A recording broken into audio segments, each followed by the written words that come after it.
diese drei. Aber die Liebe ist die größte unter ihnen. Und wann sollten wir diese Liebe zeigen, wenn nicht am heiligsten aller Feste, am Fest der Liebe, zur Geburt unseres Heilands?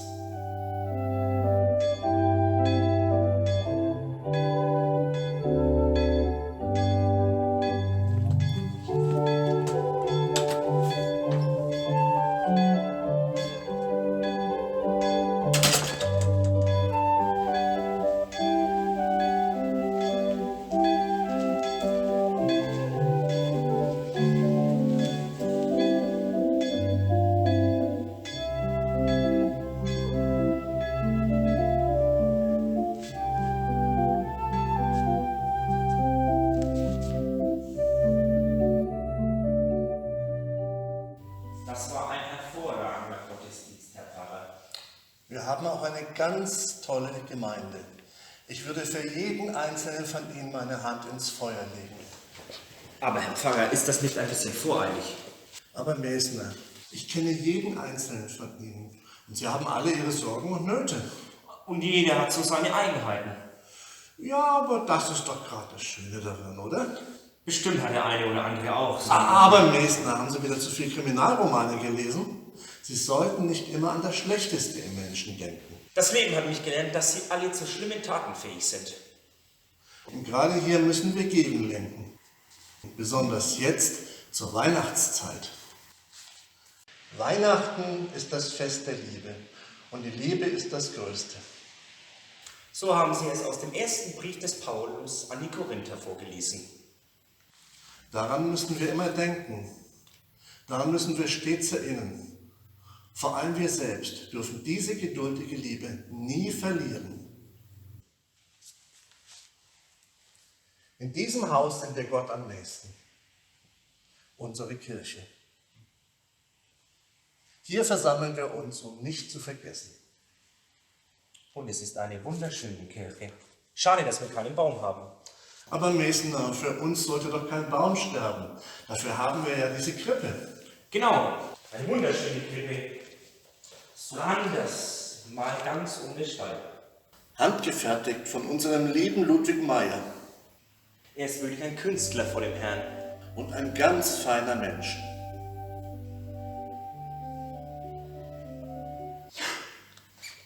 Es ist weg. Was ist weg? Das Kind. Welches Kind? Das Jesuskind. Unser Jesuskind? Unser Jesuskind in der Krippe? Unser Jesuskind? Es ist weg. Jesus ist weg. Gestohlen. Nein, Mesner, glaube ich nicht. Bestimmt nur runtergefallen.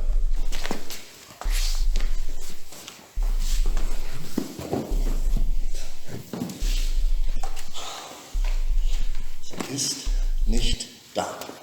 Sag ich doch, gestohlen. Es muss eine einfache Erklärung dafür geben. Also mir fällt keine einfachere ein. Mir leider auch nicht. Gestohlen? Gestohlen! Aber von wem? Ich kann mir von niemandem vorstellen, dass er oder sie so etwas tut. Erforsche der Menschen Herzen. Irgendjemand wird es ja wohl gewesen sein, auch wenn ich mir das ganz schwer vorstellen kann. Sagen Sie, während dem Gottesdienst, war die Figur da noch da? Die Figur ist nicht mehr da.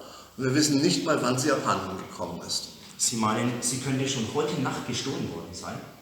Aber die Tür ist doch eigentlich immer verschlossen und den Schlüssel habe ich. Richtig. Außerdem hätten sie sonst alles mitgenommen und nicht nur eine Figur. Ja, aber ohne das Jesuskind ist doch die ganze Krippe nichts mehr wert. Es macht tatsächlich wenig Sinn, eine Figur zu stehlen, um den Rest dazulassen. Wer sagt, dass Diebe logisch handeln? Es war bestimmt jemand, der den Diebstahl nicht gleich offensichtlich machen wollte. Er kam hier herein, also bestimmt durch die hintere Tür und dann ist er im Dunkeln hereingeschlichen.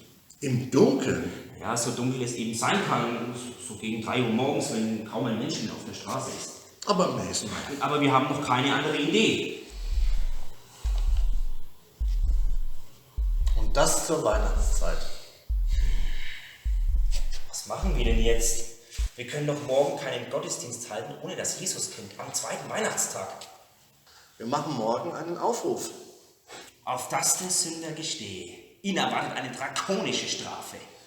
Wer auch immer diese Figur gestohlen hat, es war nicht recht. Und schon gar nicht zur Weihnachtszeit.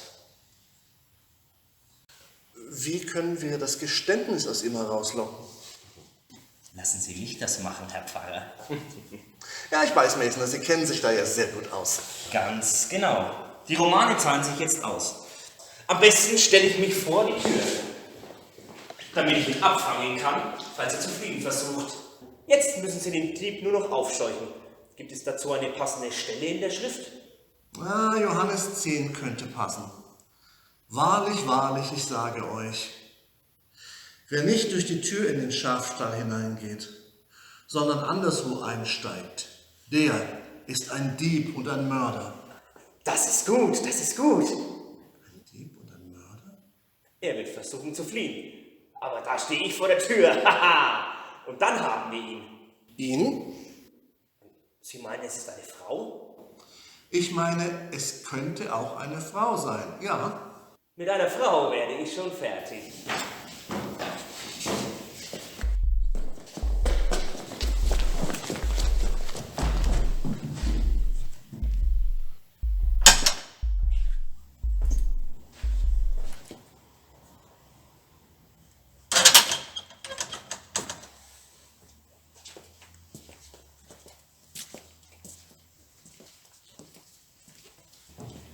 Das ist doch die kleine Leonie. Sie will zum Jesuskind. Wie wird sie enttäuscht sein, wenn sie sieht, dass es weg ist?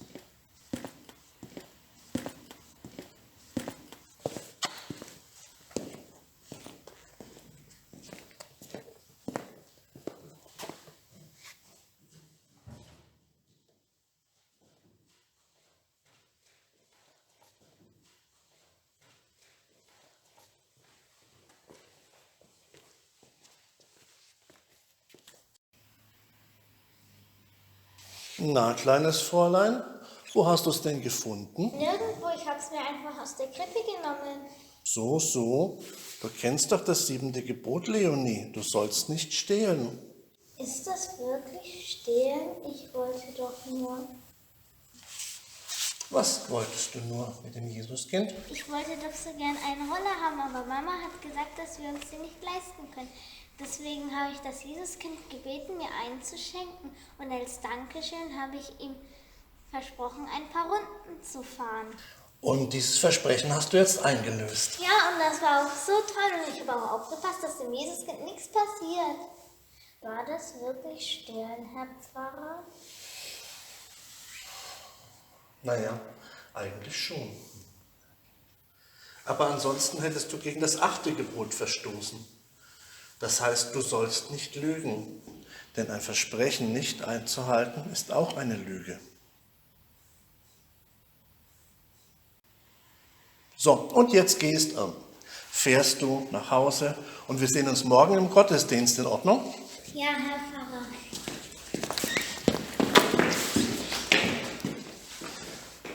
Bitte verzeih. Ausgerechnet ich vergesse wegen einer Figur, dass die Liebe das Wichtigste ist.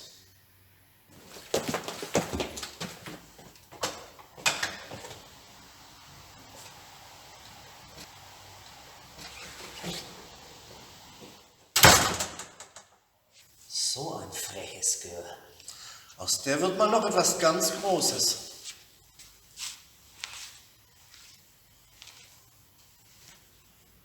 Ein ganz großer Menschenfreund, nicht wahr?